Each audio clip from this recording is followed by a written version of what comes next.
Alors, vous avez parlé des défenseurs évidemment du patrimoine. Vous êtes la présidente de l'association des espaces fortifiés des Hauts-de-France. Quelle est la mission? Vous comptez plus d'une vingtaine de sites dans la région. Quelle est Absolument. votre mission pour cette association? C'est tout simplement de donner à connaître ces sites de tout premier plan qui nous sont légués par l'histoire et qui sont souvent des musées à ciel ouvert. Faire connaître le patrimoine, l'animer. On fait des conférences, de la culture à ciel ouvert.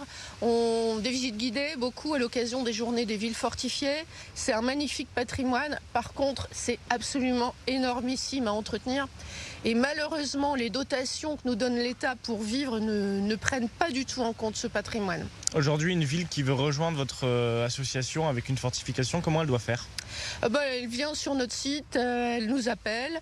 Il y a une petite cotisation assez modique. Et puis, non, on est très accueillants. La citadelle de Lille ne fait pas partie aujourd'hui de l'association. Est-ce que vous l'expliquez? Comment vous l'expliquez?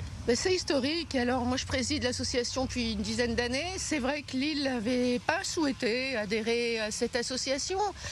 Peut-être parce qu'elle ne voit pas l'intérêt supplémentaire par rapport à une structure qui est certes modeste, mais peut-être par rapport à la structure touristique, à l'office de tourisme de Lille, etc. Peut-être qu'elle n'en voyait pas l'intérêt.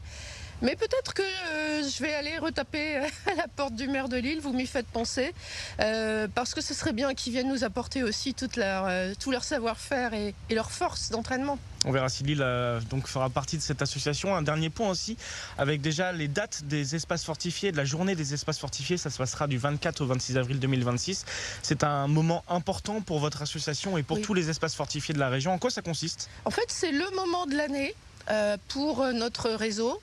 Ça consiste à voir tous le même jour, le même week-end plus exactement, des actions de promotion, d'animation et de pouvoir communiquer aux médias, à la presse, en valorisant à chaque fois ce patrimoine qu'il faut absolument redécouvrir. Il vous entoure, il vous protège vraiment et c'est une sensation assez intéressante et originale finalement. Et donc il faut donner à connaître ce patrimoine aux plus jeunes générations et puis à tous bien sûr.